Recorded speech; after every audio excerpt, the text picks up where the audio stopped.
Hello, അസ്സാം വലൈക്കും. Welcome back to Aisha's world. അപ്പോൾ ഇന്ന് നമ്മൾ ഉണ്ടാക്കാൻ പോകുന്നത് ഒരു നല്ലൊരു ഇളനീർ ഐസ്ക്രീമാണ്. അപ്പോൾ നമുക്കത് എങ്ങനെ ഉണ്ടാക്കാൻ നോക്കിയാലോ.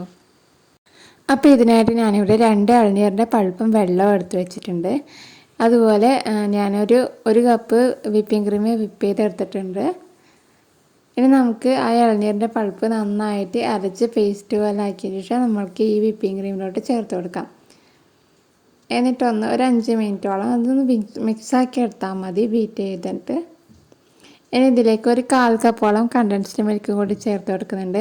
അപ്പോൾ ഞാൻ ക്രീം ബീറ്റ് ചെയ്യുന്ന സമയത്ത് ഇതിൽ ഒരു ടേബിൾ സ്പൂണോളം കണ്ടൻസ്ഡ് മിൽക്ക് ആഡ് ചെയ്തിട്ടുണ്ടായിരുന്നു.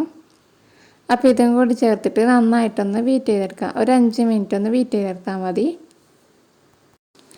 അപ്പോൾ ക്രീം ഞാൻ നേരത്തെ കേക്കിന് വേണ്ടി ആക്കിയിട്ട് ബാക്കി വന്നതായിരുന്നു.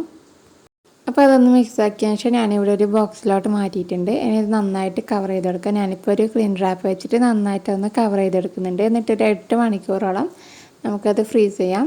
അപ്പോൾ ക്ലീൻ റാപ്പ് ഇല്ലെങ്കിൽ ഏതെങ്കിലും ഒരു മൂടി, നല്ല എയർ ടൈറ്റ് ആയിട്ടുള്ള മൂടിയാലും മതി.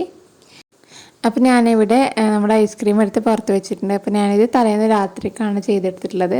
എന്നിട്ട് പിറ്റേന്ന് രാവിലെയാണ് എടുത്തിട്ടുള്ളത്. രാവിലെ എന്ന് പറയുമ്പോൾ ഒരു 10 മണിയൊക്കെ കഴിഞ്ഞിട്ടുണ്ടാവും എടുക്കുന്ന സമയത്ത്. അപ്പോൾ നമ്മളിത് നല്ല സ്കൂപ്പ് ചെയ്തെടുത്തിട്ടുണ്ട്. സ്കൂപ്പ് ചെയ്യുന്ന സാധനമൊന്നുമില്ല, ഞാനൊരു സ്പൂണാണ് എടുത്തിട്ടുള്ളത്. അപ്പോൾ നമ്മൾ കടയിൽ നിന്നൊക്കെ വാങ്ങുന്ന ആ ഒരു പെർഫെക്ഷനോടെ തന്നെ നമുക്ക് ആ ഐസ്ക്രീം കിട്ടിയിട്ട് നല്ല ടേസ്റ്റുമാണ്.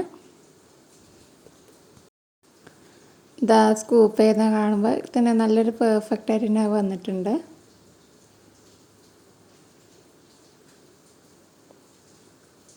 അപ്പോൾ ഇത്രയേ ഉള്ളൂ, നമ്മുടെ ഐസ്ക്രീമൊക്കെ ഇവിടെ റെഡി ആയിട്ടുണ്ട്. ഞാനിത് ജസ്റ്റ് ഒന്ന് ഒരു ട്യൂട്ടി ഫ്രൂട്ടിയും ഒരു ചെറിയൊക്കെ വെച്ച് ഒന്ന് അലങ്കാരപ്പണിയൊക്കെ ചെയ്യുന്നുണ്ട്.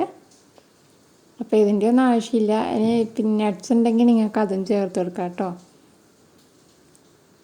അപ്പോൾ നമ്മുടെ ഇളനീർ ഐസ്ക്രീം ഇവിടെ റെഡി ആയിട്ടുണ്ട്. നല്ല ടേസ്റ്റ്, നമുക്ക് ആ ഒരു കടയിൽ നിന്ന് വാങ്ങുന്ന ആ ഒരു ടേസ്റ്റ് തന്നെ ഇതിന് കിട്ടുന്നുണ്ട്. അപ്പോൾ വീട്ടിൽ ക്രീം ഉണ്ട് എന്നുണ്ടെങ്കിൽ എല്ലാവരും ഒന്ന് ട്രൈ ചെയ്ത് നോക്കുക. അപ്പോൾ ഇളനീരില്ലെങ്കിൽ വേറെ ഏത് ഫ്ലേവർ വേണമെങ്കിൽ നമുക്കിതിൽ ഈ ഒരു ക്രീമിൽ ചെയ്തെടുക്കാം. അപ്പോൾ ഇത്രയേ ഉള്ളൂ. അപ്പോൾ എല്ലാവരും ട്രൈ ചെയ്തിട്ട് അഭിപ്രായങ്ങൾ കമൻറ്റായിട്ട് അറിയിക്കുക. അതുപോലെ ചാനൽ സബ്സ്ക്രൈബ് ചെയ്യാത്തവരുണ്ടെങ്കിൽ ഒന്ന് സബ്സ്ക്രൈബ് ചെയ്തേക്കണേ. അതുപോലെ തൊട്ടടുത്തുള്ള ബെല്ലൈക്കൺ കൂടി പ്രസ് ചെയ്യാം. എന്നാലേ ഞാൻ ഇനിയിടുന്ന വീഡിയോസിൻ്റെയൊക്കെ നോട്ടിഫിക്കേഷൻ നിങ്ങൾക്ക് ലഭിക്കുകയുള്ളൂ. അപ്പം വീണ്ടും നല്ലൊരു വീഡിയോ ആയിട്ട് കാണാം.